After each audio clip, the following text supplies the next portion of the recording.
Hello दोस्तों, स्वागत है आपका आपके अपने YouTube चैनल दिसार जीकेजीएस क्लासेस में। दोस्तों, आप सब लोग कैसे हैं? उम्मीद करते हैं आप सब लोग अच्छे होंगे, स्वस्थ होंगे, मस्त होंगे और अपनी तैयारी बेहतरीन तरीके से आप सभी कर रहे होंगे। दोस्तों, जैसे कि हमने आपको कहा था कि 1 जनवरी 2026 से हम आपके लिए 2 बुक स्टार्ट करने वाले हैं।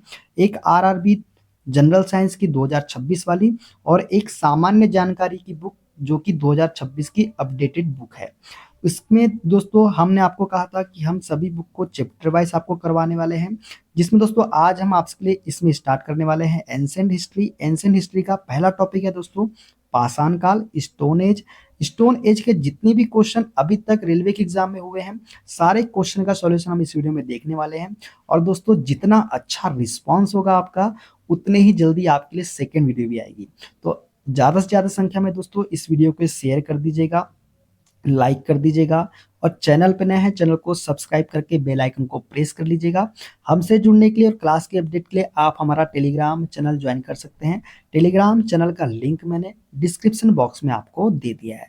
चलिए दोस्तों, देर ना करते हुए स्टार्ट करते हैं आज का अपना सेशन और देखते हैं ये जो सामान्य जानकारी की बुक है यूथ की, इसके बुक का सॉल्यूशन पाषाण काल के सारे क्वेश्चन के बारे में। दोस्तों, आज हम पढ़ेंगे पाषाण काल स्टोन एज के सारे क्वेश्चन। देखते हैं पहला क्वेश्चन, भीमबेटका की गुफाओं की खोज कब हुई थी?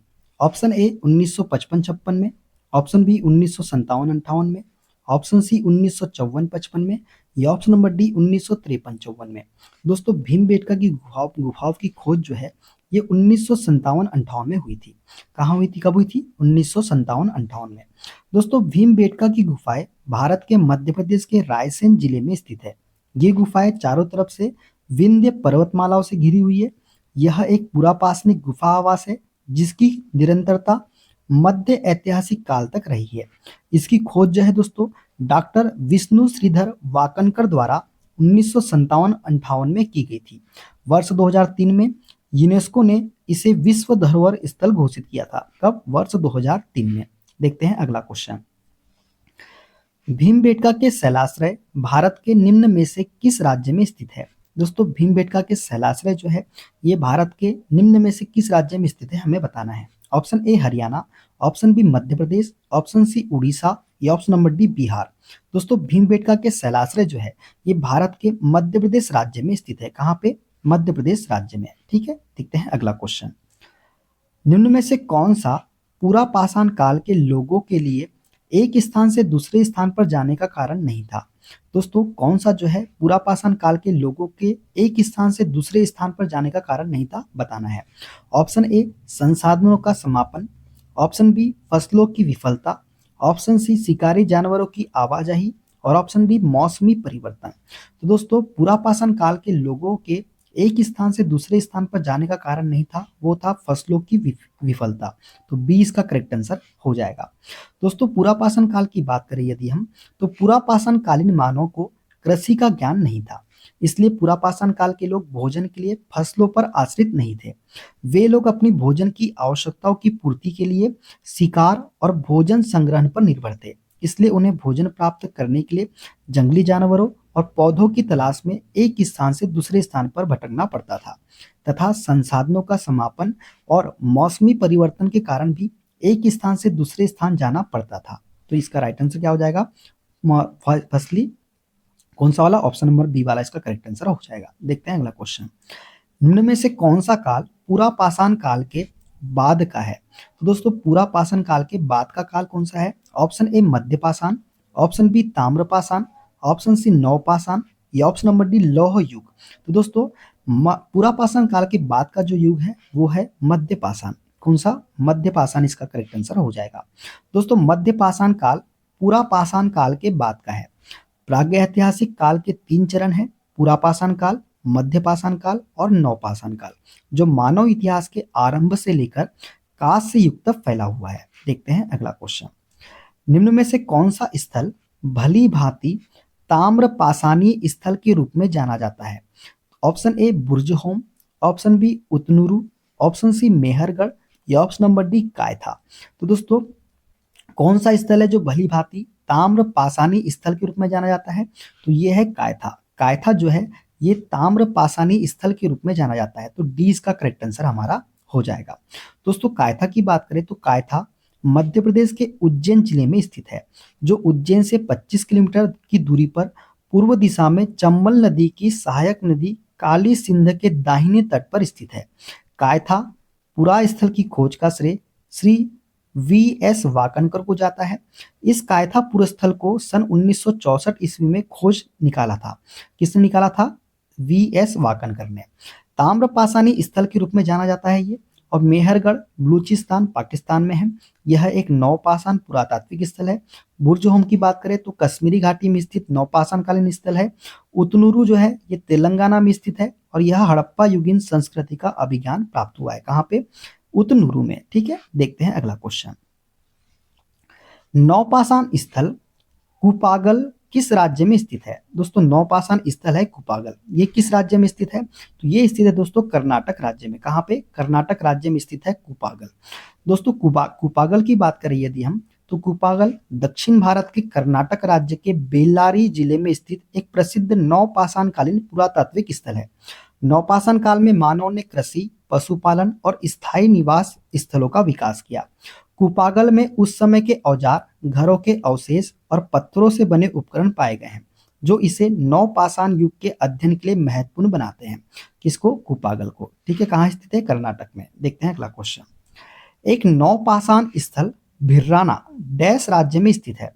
दोस्तों भिर्राना किस राज्य में स्थित है? तो यह है दोस्तों हरियाणा राज्य में। कहाँ पे? हरियाणा राज्य में स्थित है भिर्राना, जो कि एक नवपाषाण स्थल है। दोस्तों नवपाषाण स्थल भिर्राना जो है ये हरियाणा राज्य में स्थित है। भिर्राना हरियाणा के फतेहाबाद जिले का एक छोटा सा गांव है, जो मौसमी घग्गर सरस्वती नदी का सबसे पुराना स्थल माना जाता रहा है, जिसका इतिहास 7570 से 6200 ईसा पूर्व का है। इस स्थल से मिले अवशेषों में मिट्टी के बर्तन, कपड़े, तांबे की छेनी, तीर के सिर, शंख के मोती, मनके आदि शामिल है। इस स्थल से सबसे दिलचस्प खोज एक महिला नर्तकी, जो मोहनजोदड़ो की डांसिंग गर्ल की प्रतिकृति है, ये है। एल.एस. राव ने भिराना स्थल पर उत्खनन का नेतृत्व किया था। किसने किया था? एल.एस. राव ने। देखते हैं अगला क्वेश्चन। इनमें से कौन सा पाषाण युग के 3 प्रमुख कालों के अंतर्गत नहीं आता है? पुरापाषाण, नवपाषाण, ताम्रपाषाण और मध्यपाषाण। दोस्तों जो ताम्रपाषाण है ये पाषाण युग के 3 प्रमुख कालों के अंतर्गत नहीं आता है। बात करें पुरापाषाण की, नवपाषाण की और मध्यपाषाण की, तो ये तीनों ही जो है ये पाषाण युग के 3 प्रमुख कालों के अंतर्गत आते हैं। दोस्तों पाषाण युग में मनुष्य पत्थर के औजारों का उपयोग करता था। पाषाण युग में क्या करता था मनुष्य? पत्थर के औजारों का उपयोग करता था। पाषाण युग के 3 चरण है, पुरापाषाण, मध्यपाषाण तथा नवपाषाण। ताम्रपाषाण युग नवपाषाण युग के बाद आरंभ हुआ, जिसमें मनुष्य तांबे के औजारों का उपयोग करने लगा। लगभग 5000 ईसा पूर्व में मनुष्य ने सर्वप्रथम तांबा धातु का प्रयोग किया था। यदि क्वेश्चन आपसे पूछे कि मनुष्य ने सर्वप्रथम किस धातु का उपयोग किया था, तो तांबा धातु का उपयोग किया था। ये आपको याद रखना है। देखते हैं अगला क्वेश्चन। भीमबेटका के शैलाश्रय निम्न में से किसके लिए प्रसिद्ध है? दोस्तों जो भीमबेटका के शैलाश्रय है ये जो है भारतीय उपमहाद्वीप पर मानव जीवन के प्राचीनतम चिन्हों की वजह से प्रसिद्ध है। किसके? भीमबेटका के शैलाश्रय। दोस्तों भीमबेटका की बात यदि हम की करें तो मध्य प्रदेश के विंध्य क्षेत्र में भोपाल के दक्षिण पूर्व में रायसेन जिले में स्थित भीमबेटका गुफाओं से मानव जीवन के प्राचीनतम चिन्हों के प्रमाण मिले हैं। यद्यपि यहाँ अधिकांश चित्रकारी मध्यपाषाण युग की है, किंतु यहाँ उत्तर पुरापाषाण, ताम्रपाषाण काल, प्रारंभिक ऐतिहासिक और मध्यकालीन युग के भी चित्र मिले हैं। ठीक है, देखते हैं अगला क्वेश्चन। भारत में पाषाण कालीन शिला चित्रकारी कहाँ पाई जाती है? दोस्तों भारत में पाषाण कालीन शिला चित्रकारी जो है ये भीमबेटका में पाई जाती है। कहाँ पे? भीमबेटका में। दोस्तों भीमबेटका भारत के मध्य प्रदेश प्रांत के रायसेन जिले में स्थित है, और जहां पर पाषाण कालीन शिला चित्रकारी पाई जाती है। ठीक है, देखते हैं अगला क्वेश्चन। निम्न में से कौन सा मानव गतिविधियों एवं सभ्यता के प्राक ऐतिहासिक काल का सही कालानुक्रम है?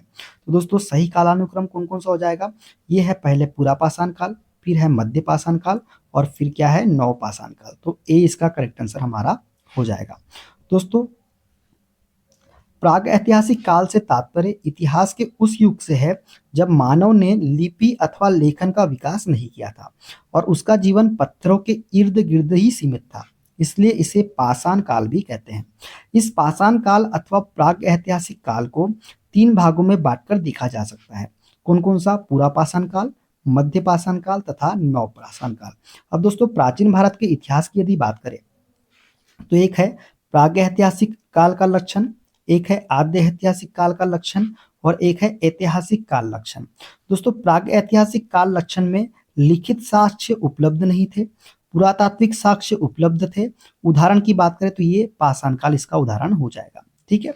आद्य ऐतिहासिक की बात करें तो लिखित साक्ष्य उपलब्ध थे लेकिन लिपि गुण एवं अपठनीय थे। जो लिपि थी क्या थी? अपठनीय थी। उदाहरण की बात करें तो सैंधव सभ्यता इसी ऐतिहासिक काल का लक्षण है। ऐतिहासिक काल के लक्षण की बात करें तो पुरातात्विक एवं साहित्यिक साक्ष्यों के आधार पर निर्धारण करते थे किसमें? ऐतिहासिक काल लक्षण में। ठीक है। इसी प्रकार से बात करें प्रागैतिहासिक ऐतिहासिक काल में ये भी कितने भागों में बटा था? 3 भागों में। कौन कौन सा? पूरा पाषाण काल, मध्य पाषाण काल और नव पाषाण काल। बात करते हैं पूरा पाषाण काल की तो इसकी समय अवधि थी 5 लाख ईसा पूर्व से 10,000 ईसा पूर्व तक। मध्य पाषाण काल की अवधि क्या थी? 9,000 ईसा पूर्व से 4,000 ईसा पूर्व तक और नव पाषाण काल की अवधि थी 7,000 ईसा पूर्व से 1,000 ईसा पूर्व तक। तो ये थे सभी प्राग ऐतिहासिक काल के उदाहरण। तो दोस्तों ये थी आज की वीडियो। वीडियो कैसे लगी कमेंट बॉक्स में जरूर बताइएगा। ये आज का हमारा पहला टॉपिक था। इसके बाद हम आपके लिए पढ़ाना स्टार्ट करेंगे सिंधु घाटी सभ्यता। हम अगला टॉपिक देखेंगे सिंधु घाटी सभ्यता, इंडस सिविलाइजेशन के सारे क्वेश्चन। वीडियो अच्छा लगे दोस्तों वीडियो को लाइक कर दीजिए, शेयर कर दीजिए, कमेंट कर दीजिए। चैनल पे नए हैं चैनल को सब्सक्राइब करके बेल आइकन को प्रेस कर लीजिए। मिलते हैं अगले वीडियो में। अपना ख्याल रखिए। Okay bye bye, take care.